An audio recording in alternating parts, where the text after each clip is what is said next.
இந்தியாவில் இருக்கும் தலித் மக்கள் ஒன்றாக இணைந்தால் பிரதம மந்திரிடா, ஜனாதிபதியடா. இந்த விடுதலை சிறுத்தை அவங்க ஆட்கள்லாம் இருப்பாங்க, நமக்கெல்லாம் நண்பர்கள் தான். உலக அரசியல் பேசுவாங்க ஐயா, அவங்க அவ்வளோ அறிவாளிங்க ஐயா. அது அவங்களையே நம்ம போய் தாத்தி சொல்லணும். எல்லா முஸ்லீமுமே தீவிரவாதி அல்ல, ஏதோ 2 பேர் தீவிரவாதி இருப்பாங்க, அதுக்கு என்ன செய்யறது? எல்லாம் ஹீரோ வர்ஷிப் இருக்குன்னு, அது இப்போவா இருக்குது, தியாகராஜ பாவதர் காலத்துலேருந்து இருக்குது. ஹீரோவை நீங்கள் பெரிய ஆளாக காட்டாதீங்கன்னு சொன்னோன்னு ஒரே கை தட்டல். நான் சிரிச்சுக்கிட்டே இருந்தேன். 2 பேர் கட்சி ஆரம்பித்ததுக்கு அதுக்கு நம்ம ஜனங்க தான் கை தட்டுறான். உடனே எதிர்த்துடுறானா? 10 பேர் அடித்தா தான் அந்த ஹீரோவுக்கு பால் அபிஷேகம், 20 பேர் அடித்தா தான் அவங்களுக்கெல்லாம் கொடி கட்டி பறப்பாங்க. ஒவ்வொரு ஊர்லேயுமே சாமி கும்பிட்டுட்டு ஜல்லிக்கட்டு வைப்பதே மழை பெய்ய வேண்டும் என்பதற்காக. நம்மளுடைய எண்ணங்களை அவங்க சொல்வதற்கு விட மாட்டாங்க. நம்மளை படத்தில் போட்டாலே உயர்ந்த ஜாதி வில்லன்னு போடுறான். அப்போ புரிஞ்சுக்க, உயர்ந்த ஜாதினாலே வில்லன். என்னை போட்டால் உயர்ந்த ஜாதின்னு வில்லன் தான் போடுவான். ஏன்னா நான் 1971, 72 மாணவன் லைலா கல்லூரியில்.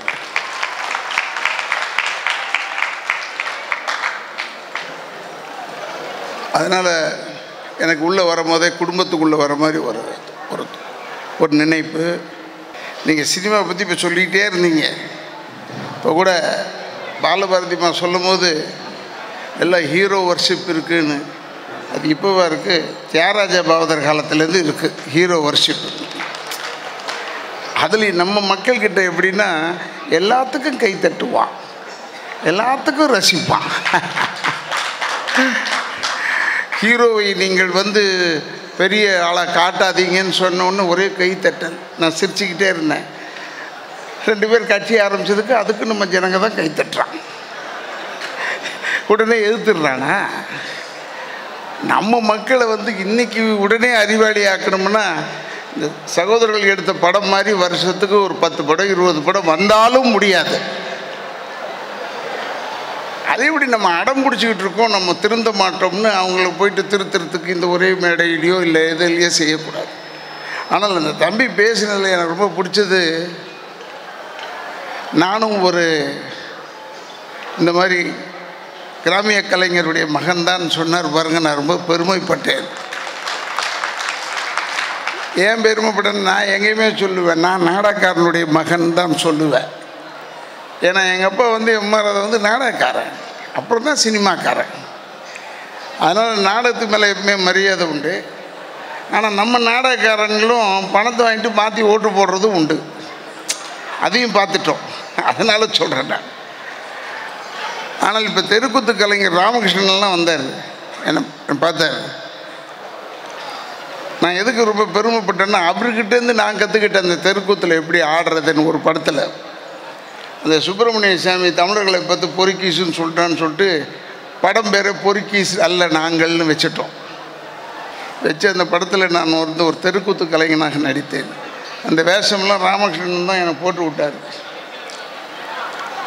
ஆனால் இங்கே இருக்கும் நண்பர்களுக்கு நான் ஒன்றே ஒன்று சொல்லிக் கொள்கிறேன், அறிவுரை அல்ல, என்னுடைய எக்ஸ்பீரியன்ஸை வைத்து சொல்லவில்லை, பொது அறிவை பற்றி சொல்கிறேன். இங்கே வந்திருந்த இயக்குநர்களோ இல்லை வந்திருக்க பெரியவர்களோ பேசும் பொழுது நாம் அதை கேட்டுக்கொள்ள வேண்டும். செவிஞானம்தான் திராவிடத்தை வளர்த்தது, கேள்வி ஞானம்தான் திராவிடத்தை வளர்த்தது. இங்கே பாட்டுக்கு பேசிக்கிட்டு இருக்கிறாங்க, அங்கே பாட்டுக்கு அவங்க பேசிக்கிட்டு இருக்காங்க. அப்புறம் எப்படா நம்ம மக்கள் முன்னேறுவான்? எப்போ முன்னேறுறது? பேசிக்காக என்ன தெரிஞ்சுக்கணுமோ, இவங்கெல்லாம் எதிர்க்க வந்திருக்காங்க. என்னை இந்த மேடையில் கூப்பிடலனாலும் நான் எம்ஆர் ராதா மகன் தான், வந்தாலும் எம்ஆர் ராதா மகன் தான். நாங்களாம் எதுக்கு வரோம்னா, இவ்வளோ பெரிய இயக்குநர்கள் இவங்கெல்லாம் வராங்கன்னா உங்களுக்காகத்தான் வருகிறார்கள். அதனால் சொல்லிக்கொள்கிறேன், நம்ம தமிழ் மக்களை ஏமாத்துறதுன்றது ரொம்ப ஈஸி.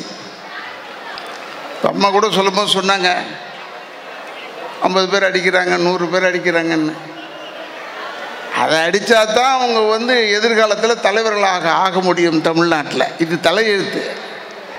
எதிர்த்து நின்று அடிப்பாங்களான்றது யாருமே கேட்க மாட்டாங்க கேள்வி.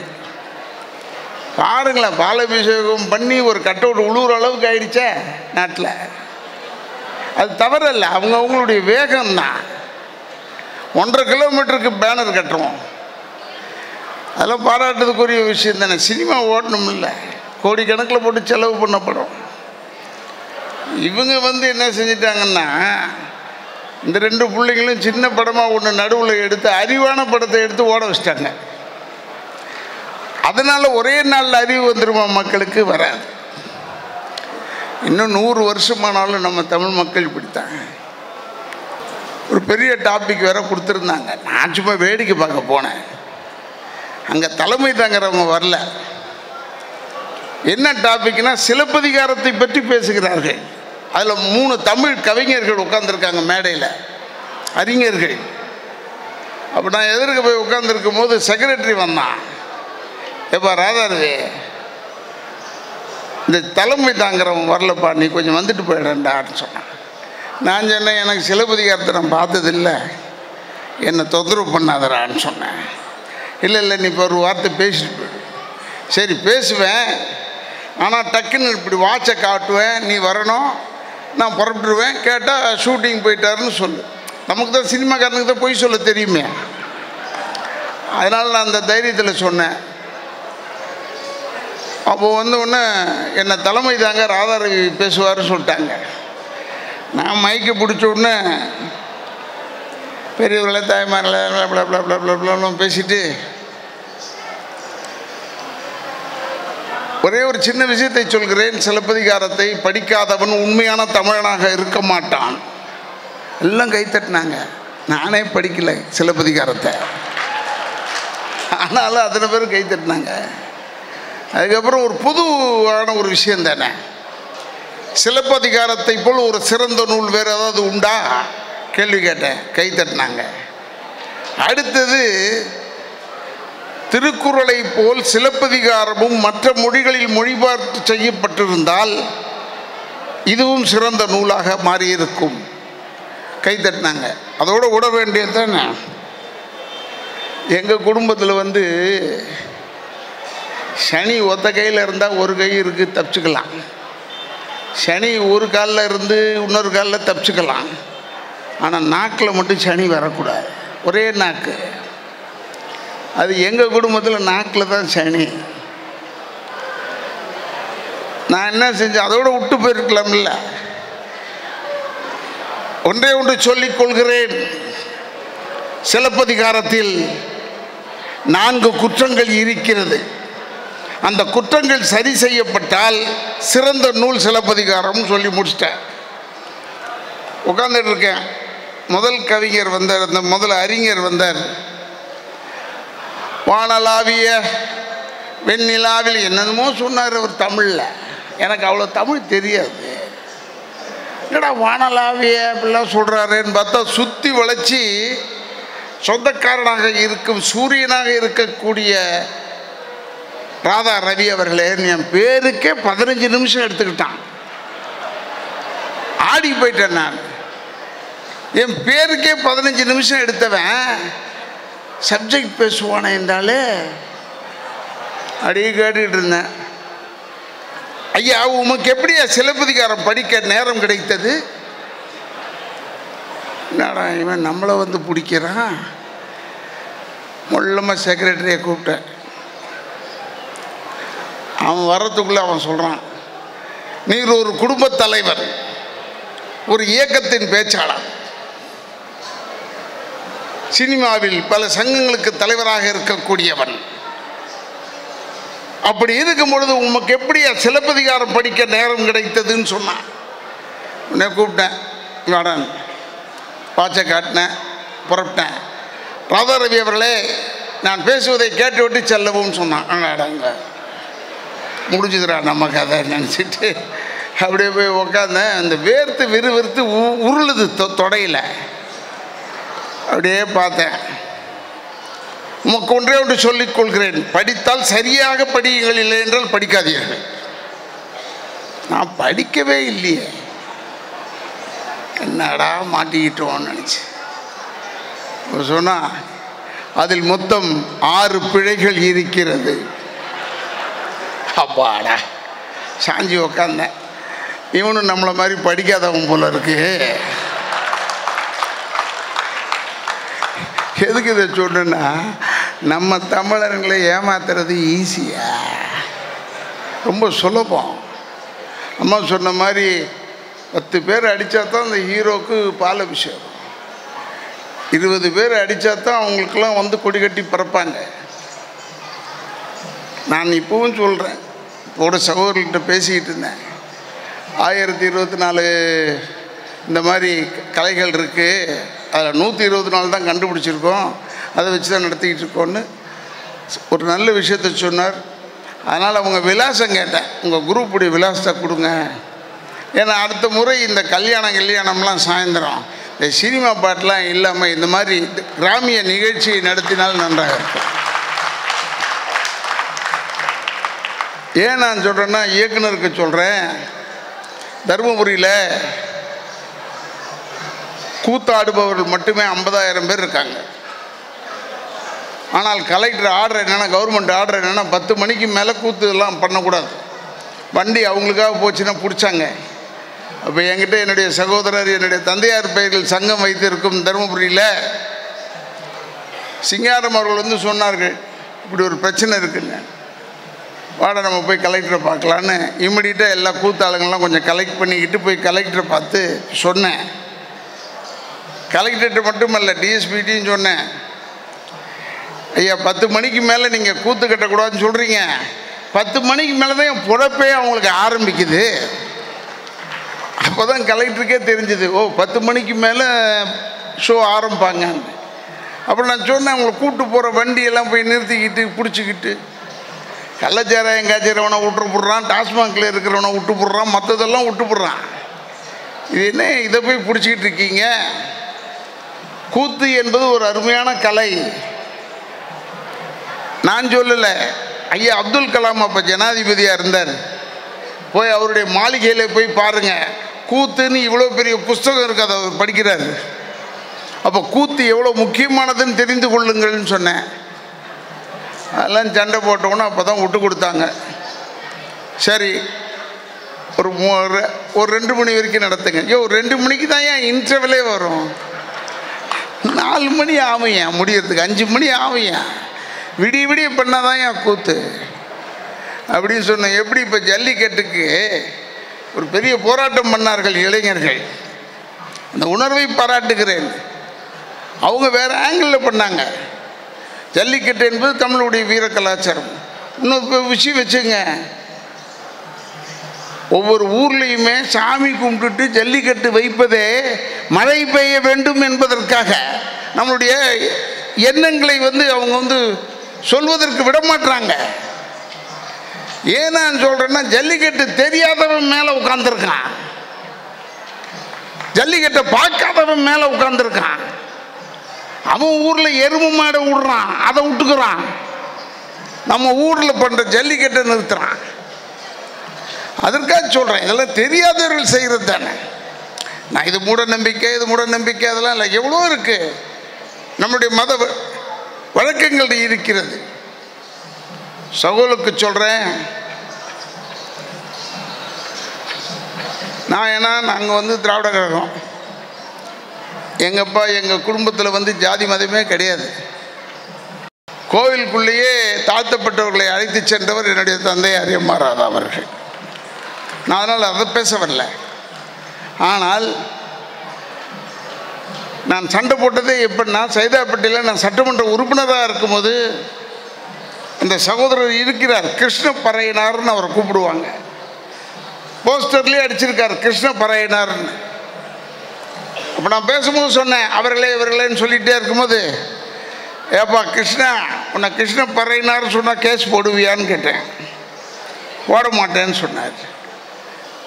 எதுக்காக சொல்கிறேன்னா, நமக்கு பெரிய ஐடென்டிட்டி தம்பி. அது உண்மையான திராவிடன் யாருன்னா அவங்க தான் உண்மையான திராவிடர்கள். அதுக்காக சொல்கிறேன் நான், நம்மளை கீழே போடவே போடாத. நீயும் நம்மளும் ஈக்குவல்னு நினச்சிக்க. தலித்துன்னு சொல்லிட்டு இருந்தார். ஒன்றே ஒன்று சொல்லிக் கொள்கிறேன், இந்தியாவில் இருக்கும் தலித் மக்கள் ஒன்றாக இணைந்தால் பிரதம மந்திரிடா, ஜனாதிபதியடா. இல்லைன்னு சொல்லு. அவங்களுக்கு நல்லா தெரியும் நம்ம சேர மாட்டோம்னு. அதுக்கு தான் ரொம்ப அழகாக சொன்னார்கள் சில தலைவர்கள். சொன்னார்கள், சமைப்பதற்கு நாங்கள், பரிமாறுவதற்கு நாங்கள், பந்திக்கு நாங்கள் இல்லையான்னு சொன்னார்கள். அதனால் அதெல்லாம் சொல்லலாம். நான் இப்பவும் சொல்கிறேன் சகோதரா, நீங்கள் படம் எடுங்க, நல்ல படம் எடுங்க. நம்மை நாம் தாழ்த்தி கொண்டு எடுக்காதீர்கள். நம்ம உயர்ந்தவர்கள், நம்ம எல்லாருமே உயர்ந்தவர்கள். நமக்கு 2 கால் தான் இருக்கு, 2 கை இருக்கு, மூளை இருக்கு, படிக்கிற தன்மை இருக்கு.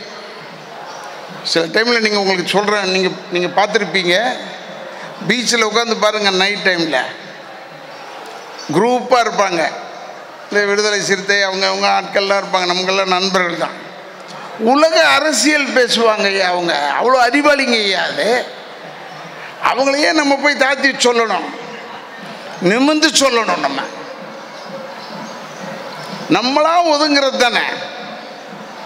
நம்ம கூட நாடகத்தில் சொன்னேன், ஒரு தாழ்த்தப்பட்டவர் வெளியே நின்று சொல்லுவார், ஐயா நான் உள்ளே வரலாமான்னு. உன்னை எவையா நிறுத்தினா? நீயா நிறுத்திக்கிற, நீயே சொல்லிக்கிற, நீ வாயா உள்ளான்னு சொன்னேன். எதுக்கு இதை சொல்கிறேன்னா, நாம் தாழ்த்தவர்கள் அல்ல. எந்த மதத்தை சேர்ந்தவர்கள், எந்த இனத்தை சேர்ந்தவர்களாக இருந்தாலும் செய்யலாம். எல்லா முஸ்லீமுமே தீவிரவாதி அல்ல. ஏதோ 2 பேர் தீவிரவாதியாக இருப்பாங்க, அதுக்கு என்ன செய்யறது? எல்லா கிறிஸ்துவர்களுமே மதம் மாற்றம் செய்பவர்கள் அல்ல. நான் இந்த லயோலா காலேஜில் படித்தேன், சென்ட் பீட்ஸில் படித்தேன், நான் மதம் மாறவில்லையே, இங்கே தானே படித்தேன். அவங்களுக்கு அந்த வேலை கிடையாது. அதனால் சொல்லிக் கொள்கிறேன், நீங்கள் தயவுசெய்து, ஒருவேளை என்னது தவறாக இருக்கலாம், அது வேறு. ஏன் நம்மளை படத்தில் போட்டாலே உயர்ந்த ஜாதி வில்லன்னு போடுறான். அப்போ புரிஞ்சுக்க, உயர்ந்த ஜாதினாலே வில்லன். என்னை போட்டால் உயர்ந்த ஜாதின்னு வில்லன் தான் போடுவான். ஏன்னா நம்ம தாழ்த்தப்பட்டவர்கள்ன்றதே கிடையாதுங்க. சட்டத்தை கொண்டு வந்தது ஐயா அம்பேத்கர் அவர்கள் தானங்க. இன்னைக்கு நாடு நடக்குதுன்னா ஐயா அம்பேத்கர் போட்ட கையெழுத்தில் நடக்குதுடா நாடு. அப்படி இருக்கும்போது நம்ம ஏன் தாழ்த்திக்கணும்? இன்னைக்கு நம்ம சகோதரர் ரஞ்சித்தை பார்த்து எனக்கு இந்த தானு சொன்னார். இந்த சினிமா தயாரிப்பாளர் இருக்கார்ல தானு, கபாலி படம் எடுத்தார். நான் சினிமாக்காரங்களை நம்புறதில்லை, இருந்தாலும் சொல்கிறேன். கபாலி படம் எடுத்தார் தானு. எனக்கு ரொம்ப நெருங்கிய சகோதரன். அவருடைய கஷ்ட நஷ்டங்கள்லாம் நான் நின்று இருக்கேன், என்னுடைய கஷ்ட நஷ்டங்கள் அவரும் இருந்திருக்கார். அப்போ கபாலி படத்தில் போடுறதுக்கு என்னை கேட்டார், ஒரே ஒரு நாள் ஒர்க் இருக்குது பண்ணுறியா மலேசியாவில்னு. நான் சொன்னேன், நான் ரஜினிகாந்த் படத்தில் ஒரு நாள் நடித்து பழக்கமே இல்லையான்னு சொல்லிட்டேன்.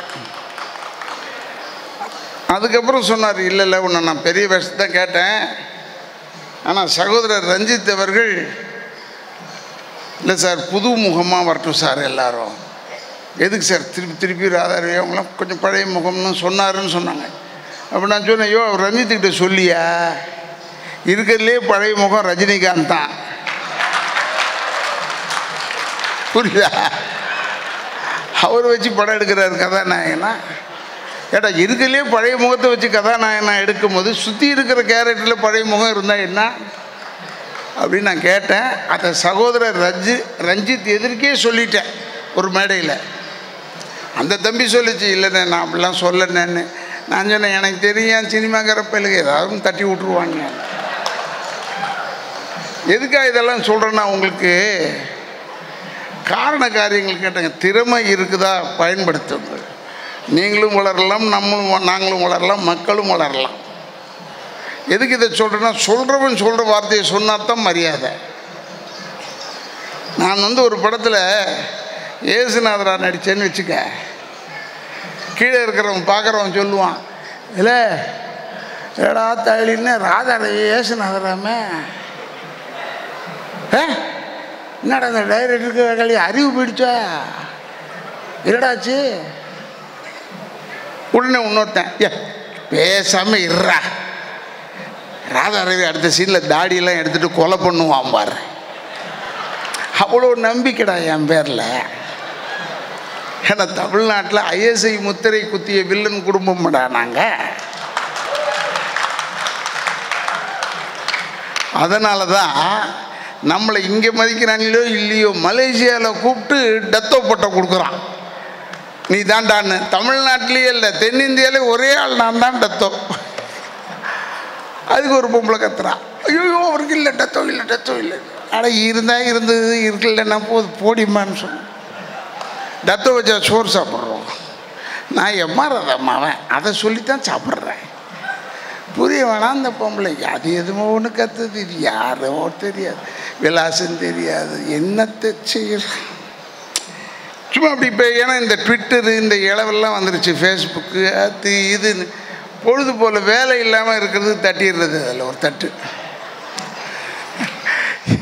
எதுக்கே அது ஏன் நான் சொல்கிறேன்னா, தேவையில்லாததெல்லாம் பேசாமல் தேவையான விஷயத்தை சொல்லி, இந்த மாதிரி இப்போ இங்கே இவ்வளோ பெரிய விழா பண்ணுறாங்க, இதில் வந்து கலந்துக்கிங்க, புரியும் உனக்கு கிராமிய கலைனா என்னான்னு. நீ ஏமாற்றிட்டு போகிற வேலை கிடையாது இங்கேன்னு. ஏன்னா என் கிராமிய கலையை பாடுறது யாராக இருந்தாலும் சரி, இப்போ விஜய் டிவியில் இருக்கிற செந்தில் வரைக்கும் சொல்கிறேன், கிராமிய கலைன்னு பாடுறான்னா வேட்டி சட்டை, அந்த அம்மா புல் புடவையை கட்டிக்கிட்டு அழகாக பாடுது. கிராமிய கலை பாட்டு மட்டும். இந்த இங்கிலீஷ் பாட்டு பாடுற பொம்பளை பேர் துணியே இருக்காது. இத்தனைக்கு நம்ம தமிழ் பொண்ணு தான் அது. அது என்ன இங்கிலீஷ் பாட்டு பாடினா துணி இருக்கக்கூடாது சட்டமா? சாரியில் பாட ஃபுல் சாரியை கட்டிக்கிட்டு பாட முடியாதா? இங்கிலீஷ் தானே, அது ஒரு மொழி தானே. English is not a knowledge, it is a language. அவ்வளோதான். சும்மா அதோ அந்த அந்த வராங்கன்னு உடனே எவ்வளோக்கு எவ்வளோ துணியை குறைச்சிக்கணுமோ குறைச்சிக்கிட்டு வந்து நின்னாதான் மரியாதையா. அதுதான் என் கிராமிய கலை. இன்னும் நம்ம வாழ்ந்துக்கிட்டு இருக்கிறது அதற்காகத்தான் வாழ்ந்து கொண்டு இருக்கிறோம். அதனால சொல்கிறேன், என் கிராமிய கலையில் இருக்கிறவங்க யாராவது இதை பற்றி சொன்னால், அவர் தப்பாக நடந்துக்கிட்டார், இவர் தப்பாக நடந்துக்கிட்டார், யாராவது சொல்கிறாங்களா? சொல்ல மாட்டோம். ஏன்னா உடம்புல ஒரு பக்கமும் தெரியலையே, இதில் நிறைய தெரியுது. பார்க்குறவன் சும்மாவா பார்ப்பான். என்ன இடம் விடு, எதுக்கு இது சொல்கிறேன். அவன் நல்லவங்க தான். இந்த கிரகங்கள் சரியில்லை சில நேரத்தில், அந்த 7.5 ஒர்க் அவுட் ஆகுது. அப்போ தான் எதுக்கு நான் சொல்கிறேன்னா, தெரிஞ்சு வச்சுங்க. நீங்கள்லாம் இருக்கிறீங்க, இளைஞர்கள் இருக்கீங்க. நான்லாம் வந்து ரசம் சோறுக்கு வந்துட்டேன், அடுத்தது மோர் சோறு சாப்பிட்டுட்டு இலையை மூட வேண்டியதுதான். இப்போ தான் நீ சாம்பார் சோறில் உட்காந்துருக்க. உங்களுக்கெல்லாம் சொல்கிறேன், தைரியமாக எடு படம், தைரியமாக எடு படம். படம் ஏதாவது ஒன்று தான் நல்ல படம் ஓடுன்னு நினைக்காத, தைரியமாக எடு. 75 லட்சம் ரூபாய்க்குள்ளே எடு, 1 கோடி ரூபாய்க்குள்ளே எடு. அதுக்கு ஒத்து வரவனை கூப்பிடு, நடிக்க வை, எடு. நீ வெற்றி வருதா இல்லையான்னு பாரு. உங்களுக்கு இருக்கிற வெற்றி, ஏன்னா உங்களுக்கு படம்லாம் பார்த்தேன் நான், அப்போவே தெரிஞ்சு போச்சு. முந்தியெல்லாம் இது ஆர்ட் ஃபில்ம்னு சொல்லுவான். ஆர்ட் ஃபில்ம் இல்லைடா, ஹார்ட் ஃபில்ம். உள்ளத்தில் இருக்கிறது வெளியே வருதுடாது. அதனால் அடுத்த முறையெல்லாம் நம்ம இனத்தை எல்லாம் நம்ம இதெல்லாம் ஜனங்களெல்லாம் நசுக்கிட்டு எடுக்காதீங்க படம். நம்மெல்லாம் தலை நிமிர்ந்தால் எவனாலையும் வாழ முடியாது, எவனாலையும் வாழ முடியாது. இந்தியா ஒரே நாடுன்னு சொல்லிக்கிறான், அப்புறம் எதுக்குடா 45 மொழி? இங்கே எல்லாம் ஒரே மொழி ஆக்கடான்னா இந்தியா கொண்டாடுறேன்னு சொல்கிறான். இனிமேல் நான் எப்போ கற்றுக்கிட்டு எப்படா சம்பாதிக்கிறது நான் ஹிந்தியில்? சரி, இது முதலே தெரிஞ்சிருந்தால் நான் இந்தியை கற்றுக்கிட்டு இருந்திருப்பேன். அப்போவே போய் ஐஸ்வர்யா ராயை போய் கெடுத்திருப்பேன் இல்லையா? ஹிந்தி தெரிஞ்சிருந்தால் கூப்பிட்டுருப்பானுங்க இல்லை, அதுக்காக என்ன வேறு நல்ல விஷயத்துக்காக கூப்பிட போகிறானுங்க. பார்க்கவே முடியலையா அவங்களெல்லாம். நான் தமிழ் தமிழ் தமிழ் தமிழ் வெறியோடு இருந்துட்டோம். ஒரு முறை என்னுடைய ஆசிரியர் அவர்கள் இந்தி போராட்டத்துக்கிட்டே ராதாரவி வாங்கடான்னு சொல்லிட்டு நாங்கள் ஒரு 50 பேரை கூப்பிட்டு போய் இந்த தூர்தர்ஷன் என்பதை தொலைக்காட்சியின் பேரை மாற்றணும், அதை உடைக்கணும் அப்படின்னு சொல்லி இந்த தூர்தர்ஷன் இந்த டிவியை எடுத்துகிட்டு போய் உடைக்கணும்னு எங்களுக்கு இருந்த தமிழ் வேகத்தில் நான் வீட்டிலேருந்து ஒரு டிவியை எடுத்துகிட்டு போயிட்டேன். உடறான்னு சொன்னோன்னு அச்சம் ஒரே அடி எங்கள் டிவியை உடஞ்சி போச்சு. தலைவர் அடித்தார் பாரு எங்கள் வாத்தியார், அது உள்ள மிஷினே இல்லை. அப்போ தான் நினச்சிக்கிட்டேன் இவன் தமிழ் வெறியெல்லாம் இது இந்த அளவு தான், மிஷின் இல்லாத வேலை தான். அப்போ புரிஞ்சு என்ன செய்கிறது, முடிச்சிட்டோம் நம்மளும். இதே லைலா காலேஜில் எங்கள் ஃபாதர் குரியாக்கோ சொல்லுவார், டோன்ட் டாக் இன் சேனல்னு சொல்லுவார். சரி சார்ன்னு சொல்லுவேன். ஒரு நாள் சஸ்பெண்ட் பண்ணிவிடுவார். அப்புறம் தெரிஞ்சு போச்சு தமிழில் பேசினா சஸ்பெண்ட் பண்ணிக்கிட்டே இருப்பார் போலக்குன்னு தமிழ்லேயே பேசிக்கிட்டே இருந்தோம். நான் ஒரு வருஷம் படித்தேன் இங்கே பியூசி 71, 72, 71, 72. இப்போ பார்க்கிங்லேயே தான் உட்காந்துருப்பேன். ஏன்னா கிளாஸ் உள்ளே போகவே முடியாது என்னால். அது என்னமோ கருமோ, அந்த ஒரு பார்க்கிங் தான் அழகாக இருந்தது எனக்கு. ஏன்னா என்ன எஸ்எல்சி எழுதும்போது சென்ட் பீட்ஸில் படித்தேன், ஆங்கிலோ இண்டியன் ஸ்கூல். அங்கேயும் இதே பிரச்சனை தான், தமிழில் பேசுவேன். எங்கள் ஹெட்மாஸ்டர் டினோட்ட சொல்லுவார், don't talk in Tamil. Okay சார்ன்னு சொல்லுவேன், சரி சார்ன்னு சொல்லுவேன். அப்போ உட்காந்து காப்பி அடிச்சுக்கிட்டு இருந்தேன். முன்னாடி பையனை பார்த்து எங்கள் எக்ஸாமில் என்னை வந்து பிடிச்சிட்டாரு, என்னடா காப்பி அடிக்கிறாருன்னு. இல்லை சார், எங்கள் அம்மா அனுப்பும் போது என்ன சொல்லிச்சு, டே ரவி பார்த்து எழுதுறான்னு. அதான் சார் பார்த்து எழுதுறேன்னு சொன்னேன். அது பார்த்து எழுதுறான்னா கேர்ஃபுல்லாக எழுதுறான்னு அர்த்தம், நொட்டுன்னு ஒன்று போட்டார். அது போட்ட உடனே திருந்துவோமா, சரி சார் இனிமேல் பார்க்கலன்னு உட்காந்தோன்னே ஆரம்பிச்சிட்டோம் நம்ம. ஏன் நான் சொல்கிறேன்னா, எக்ஸ்ட்ரா கரிக்குலர் ஆக்டிவிட்டீஸ் இல்லாதவர்கள் நல்ல மாணவர்களாக இருக்க முடியாது. எக்ஸ்ட்ரா கரிக்குலர் ஆக்டிவிட்டீஸ் வேணும். லா காலேஜ் போனேன், பஸ்ஸு ஓட்டணும்னு சொல்லி அரெஸ்ட் பண்ணாங்க. எனக்கெல்லாம் வருத்தம். சென்ட்ரல் ஜெயிலில் இருந்தேன், எனக்கு வருத்தம். இந்த புழல் கட்டி போகவே முடியல.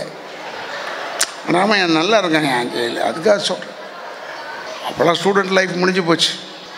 இருந்தாலும் இந்த இளைஞர்கள் இன்னும் பெரிய பெரிய நிறைய படங்களில் எடுக்கணும், எங்களெல்லாம் கூப்பிடணும். அது போட்டு வச்சுக்கிறது எப்பயுமே மேடைக்கு ஏதாவது 4 டைரக்டர் இருந்தால் போட்டு வச்சுருவேன். ஏன்னா எனக்கு வந்து 2 கண் வந்து இன்றைக்கி வரைக்கும் நான் சினிமாவில் இருக்கேன்னா 44 வருஷமாக சினிமாவில் இருக்கேன். 400 படம் நடிச்சிருக்கேன். அதுக்கு காரணம் என்னென்னா, எனக்கு ஒரு கண் என் ப்ரொடியூசரு, ஒரு கண் என் டைரக்டரு. இந்த 2 பேர் இல்லைன்னா ராதாரவி கிடையாது. எம்ஆர் ராதா மகனுங்கெல்லாம் அதெல்லாம் அப்புறம் பேசலாம். இதுக்காக சொல்லிக்கொண்டு, ரசிகர்கள் எப்பயுமே இருக்காங்க. நான் ரசிகர்களை மதிப்பவன், ரசிகர் மன்றத்தை ஏற்றுக்கொள்ள மாட்டேன், ரசிகர்களையும் ஏற்றுக்கொள்வேன். ஏன்னா ரசிகர் மன்றம் நியாயமாக ரசிகர் மன்றம்னு சொன்னோம்னா அது ஒரே மனிதன் புரட்சி தலைவருக்கு மட்டும்தான் நல்ல ரசிகர் மன்றங்கள். அவன் மட்டும்தான் அவரை முதலமைச்சராக்கலாம். இப்போ இருக்கிற ரசிகர் மன்றம்லாம் கஷ்டம். இப்போல்லாம் எப்படின்னா காலை ஆடிக்கிட்டே இருக்கணும், இல்லைன்னா போயிட்டான்னு சொல்லிட்டு வேறு கட்சிக்கு போயிடுவான் என்று சொல்லி, இந்த ஒரு நல்ல நிகழ்ச்சி, இந்த நிகழ்ச்சி நல்லபடியாக நடத்துங்க. அடுத்த வாட்டிலாம் நடத்தும் போது முன்னாடியே வந்து டேட்டெல்லாம் கேளுங்கய்யா. நான்லாம் சினிமாக்கார பயிலுகளாச்சே. இந்த ஒரு எழுச்சவன் ராதாரவி இருக்கான், இந்த வெற்றிமாறன் இருக்கான், அவங்களாம் வருவாங்கன்னு நினைக்காத. பேசிட்டு போகிறதுக்கெலாம் நான் வரமாட்டேன். வாழ்த்து சொல்வதற்கு நான் வரமாட்டேன், வாழ வைப்பதற்காக நான் வருவேன். அதனால் முன்னாடியே கூப்பிடுங்க, உங்கள் ப்ரோக்ராம் என்னன்னு சாட் பண்ணி எங்களுக்கு சொல்லுங்கள், நம்மளும் உட்காந்து பேசலாம்.